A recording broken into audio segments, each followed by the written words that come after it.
At the dawn of great civilizations, when oracles still whispered secrets to kings and shamans, were the librarians of the soul. The relationship between humans and plants was sacred, not a trend nor an escape disguised as healing, but a deep alchemy between body, spirit, and nature. In this ancestral context, cannabis was a portal, but not every portal leads to light. Some open passages into the dark alleys of the soul. At the heart of this video is a rarely asked question. What are the spiritual benefits of quitting marijuana? We're not speaking of government opinions, official science, or pop culture that idolizes it as a rebellious totem. We're seeking answers in ancient traditions, sacred texts, in the words of mystics who dared to rediscover clarity without smoke. Prepare for a journey through eras and cultures, from India's ascetics to Sufi masters,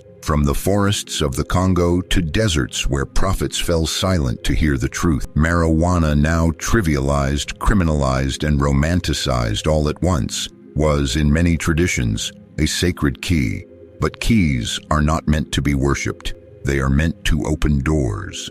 And there are moments when setting the key aside is the true act of wisdom. In ancient India, the Arva considered it a plant of the gods, but they also warned the nectar of immortality can become poison if misused. That's why the sadhus fasted, chanted, and isolated themselves. Today, many use it without ritual, without preparation, without intention, and in quitting it, they find the silence the plant once promised but could not sustain. Quitting is not a loss. It's a confrontation. Many who stop report the return of focus, of vital energy, of presence. Taoist masters once said, when the body is in harmony, no substance is needed to expand consciousness. It expands on its own. By quitting, qi flows freely again in Tao. Every substance carries energy. If the body is unbalanced, cannabis magnifies the chaos. When use is stopped, the subtle field finds balance. Amplification ceases, and in the silence, the true self begins to emerge. Among the Sufis, divine intoxication was sought in prayer, not in substances. Rumi warned, why seek God in intoxication when he already dances sober within you upon quitting? Many feel that dance arise, not from stimulation, but from surrender. The ego gives space. Intuition blooms. The heart listens. What once felt empty without the plant reveals itself as space, waiting to be truly filled. The Kabbalah reminds us those who force the gates of light without preparation are swallowed by their own ignorance. When you quit, you're not closing the portal. You simply stop forcing it open. The path opens through discernment, and what was once fog becomes clarity. Studies suggest the sacred anointings of esoteric Christianity used cannabis resins, but always within a rite. Today, many use it outside of the sacred. When quitting, they rediscover the holiness of breath, of touch, of silence. There's no need for stimulus to enter a state of prayer. Shamanic traditions of Africa and the Americas, plants don't heal. The spirit of the plant does, and spirit does not reveal itself without respect. Quitting is acknowledging that respect was lost, and by ceasing, one offers a renewed invitation to the sacred. Every plant carries axe, sacred force. To use it without knowing its axe is to beat a drum. Without knowing which oryxa it calls, quitting is silencing the drum to hear the soul's melody. Rastafarians use the plant in prayer, but even among them, awareness is more important than smoke. Quitting is a return to consciousness. The plant is a sacrament, not a pastime. And in letting go of the addiction, you abandon the pastime to live the sacred in everything. Unconscious use breeds dependency. The pause brings presence. Quitting cannabis is reclaiming the compass. The plant is neutral, but use without discernment turns it into a prison. The spiritual benefit of quitting lies in stepping out of the illusion. In Hermetic tradition, it is said, the spirit does not answer to those who knock on its door while intoxicated. When you quit, you don't just knock, you enter sober whole ready. Because maybe the real question isn't, is the plant sacred, but are you sacred enough not to need it? The mirror without smoke reveals your face more clearly, and seeing yourself without illusions may be the beginning of true liberation. Jung taught us the shadow is everything the ego refuses to see. By quitting, many face the shadow for the first time, but this time with courage, not numbness. Quitting is allowing pain to speak, but also allowing healing to arrive. The sober mind is the temple where spirit moves without distortion. The energy field clears, intuition refines. The body becomes home again. Silence becomes revelation. The spiritual path becomes a true path, not just the illusion of movement. Yoga teaches spiritual powers may arise with herbs, but they are trapped if they feed the ego. Quitting is abandoning the shortcut to walk the path. There's no glory, only truth. And truth, at first, often hurts,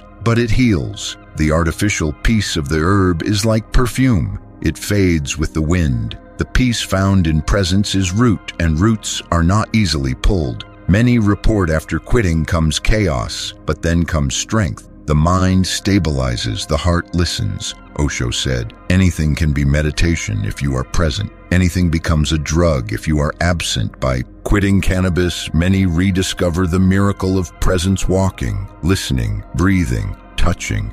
Everything becomes sacred in the subtle body. Quitting cannabis closes energy leaks. The aura recomposes, emotions realign.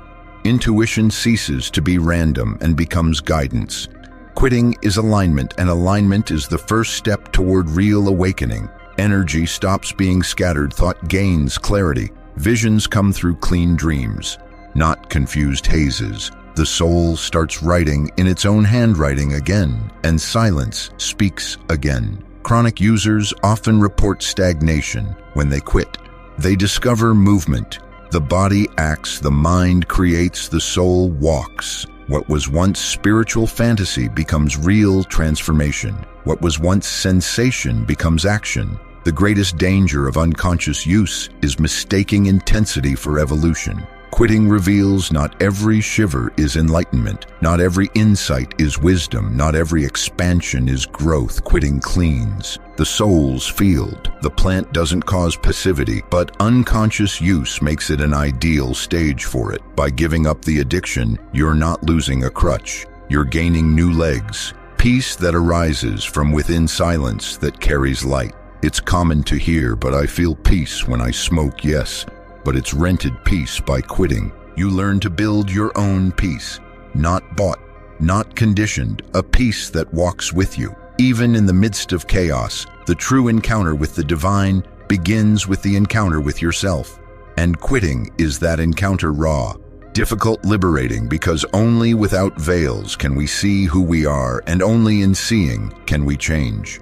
Quitting cannabis is quitting escape. It is breathing and staying, not to avoid pain, but to go through it, and on the other side, find not temporary relief, but true serenity, clarity that does not fade.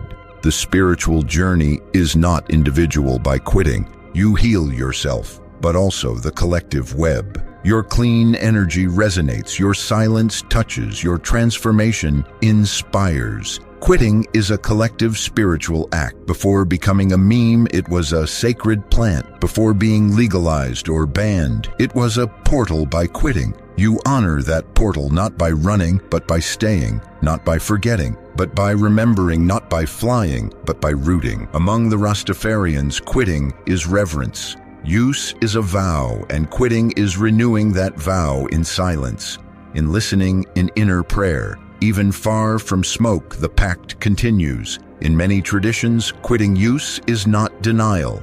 It is initiation. The post-plant silence is the real ceremony. The sober mind is the new altar. The body, the offering life, the temple. In the end, quitting is not a loss. It's an opening to clarity, to action, to real listening, an opening to yourself, to the divine without filters. The modern world took the plant out of the temple, but in quitting, you return the sacred to yourself. It's not about prohibition, it's about choice. Choosing clarity, choosing to be, choosing to evolve. Culture taught you that expansion needs stimulation. Quitting is unlearning that and rediscovering that you are already a channel, already a temple, already light. You just need to stop numbing yourself to see it. Quitting is not the absence of a path. It's the return to the true trail, the trail of silence, of practice, of the everyday as prayer, the trail of the sacred in the simple, of depth in the now true. Spirituality is not in what you feel, but in what you sustain, not in what you see with closed eyes, but in what you do with open ones.